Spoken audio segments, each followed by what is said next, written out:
ఇదే కదా కథానందలహరి, ఇది కమ్మని కథల లాహిరి, కమ్మని కథల లాహిరి, ఇది కమ్మని కథల లాహిరి. కథానందలహరి సభ్యులకు శ్రేయోభిలాషులకు మా నమస్కారం. నేటి కథ గోప్యం. రచనా సమర్పణ చిర్రావూరి మదన్ మోహన్.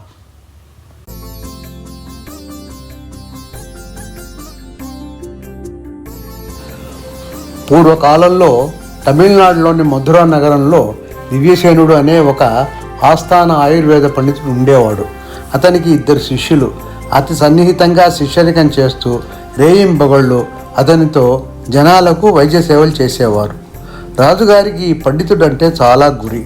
తన నగరంలోనూ, కోటలోనూ, కొలువులోనూ, అంతఃపురంలోనూ ఎవరికి ఏ జబ్బు వచ్చినా వెంటనే నయం చేయగల దిట్ట అనే నమ్మక గౌరవాలు ఉండేవి. దివ్యసేనుడు తన అంతరంగ శిష్యులకు అడవికి వెళ్ళి ఏ మూలికలు ఎంతెంత తేవాలని ఆదేశాలు ఇచ్చేవాడు. గోప్యంగా తన ఇంటి దొడ్లోనే తులసి, కర్పూరవల్లి, సబ్జా, కలబంద, ఉసిరి, దానిమ్మ ఇలా విరివిగా దొరికే మొక్కలను, చెట్లను పెంచేవాడు. తన మందుల కన్నా మంచి మాటలతోనే మనసులను మార్చి తన వైద్యం చేస్తుండేవాడు. కష్టపడి తన శిష్యుల చేత రహస్య మూలికలు తెప్పించి మందులు, మాకులు నూరి ఇస్తున్నానని చెప్పి మందులు ఇచ్చేవాడు. వారికి వెంటనే స్వస్థత కలిగేది. నిజానికి అడవి నుంచి తెచ్చిన మూలికల కన్నా రహస్యంగా తన తోటలోని తులసి, కర్పూరవల్లి, ఉసిరి, దానిమ్మ, కలబంద రసాల కషాయంతో అందరినీ గుణపరిచేవాడు. రాజుగారికి హఠాత్తుగా దగ్గులు, తుమ్ములు, ఆయాసం వంటివి రావటంతో ఆయనకు క్షయవ్యాధి వచ్చిందనుకుని దివ్యసేనుడికి కబురు పెట్టాడు. దివ్యసేనుడు రాజాజ్ఞ ప్రకారం రాజుగారి అంతఃపురానికి వెళ్ళి రాజు ఆరోగ్యం పరిశీలిస్తాడు. రాజుగారు, రాణిగారు, వారి కుటుంబ సభ్యులు అందరూ ఆయన దగ్గటం చూసి ఆయనకు క్షయ అని రూఢి చేసేశారు. దాన్నే రాజుగారు నమ్మి తనని పిలిచాడు. ఇప్పుడు తను రాజుగారికి క్షయ లేదని అన్నా ఎవరూ ఒప్పుకోరు. తనేదో రాజుగారిని సముదాయిస్తున్నాను అనుకుంటారు. అందులో మందుల కన్నా మంచి మాటలతో వైద్యం చేసే దివ్యసేనుడు వారితో ఏకీభవించాడు. కానీ 6 నెలల లోపల దాన్ని నయం చేస్తానని మాట ఇచ్చాడు. అతని మాటకు రాజు, అతని పరివారం ఊరట చెందారు. దివ్యసేనుడు తన తెలివితో రాజుగారి వ్యాధికి కారణం కనుక్కున్నాడు. రాజుగారు తమ ఊరిలో ఒక గుడి కడుతున్నాడు. దాన్ని పర్యవేక్షించడానికి వెళ్ళినప్పుడు అక్కడి దుమ్ము, సున్నం, రాళ్ల పొడి అతని ముక్కుల్లోకి వెళ్ళి అతనికి తీవ్రమైన తుమ్ములు, దగ్గులు తెప్పించాయి.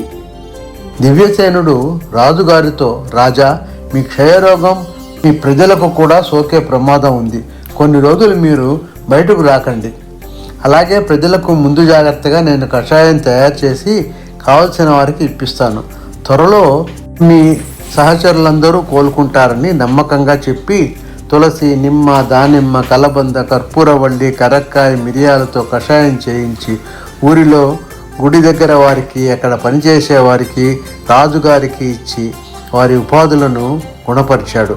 రాజుగారు అమితానందం పొంది దివ్యసేనుడికి సన్మాన సభ ఏర్పాటు చేసి అతన్ని సన్మానించాడు.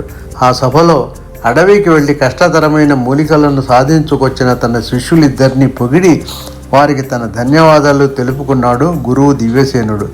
కానీ కషాయం నూరటానికి అడవి మూలికల కన్నా తమ ఇంటి పెరటి మూలికలే కారణమని వాటిని నూరిపెట్టిన గురుపత్నికి బాగా తెలుసు.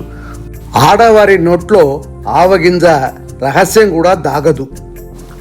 అది తెలుసుకున్న శిష్యులు తమ గొప్పతనం ఏమీ లేదనేసి అడవికి పోవటం మానేశారు. గురువు గారిని ప్రశంసించవచ్చిన రాణిగారితో అసలు రహస్యం చెప్పేసింది గురుపత్ని. ఆమె దాన్ని రాజుగారి చెవిలో ఊదింది. రాజు కోపంతో దివ్యసేనుడి శిరశ్ఛేదానికి ఆజ్ఞాపించాడు. రాజుగారి మంత్రులు, రాజగురువు అతన్ని శాంతింపజేసి దేశ బహిష్కరణ గావిస్తారు. ఈ వార్త విని 2 శిష్యులు పలాయనమైపోతారు. తన భర్త గోప్యంగా ఉంచిన వైద్య రహస్యాన్ని భార్య బహిరంగపరిచినందుకు ఆమె బాధపడింది. అప్పటికే పరిస్థితి చేయి దాటింది.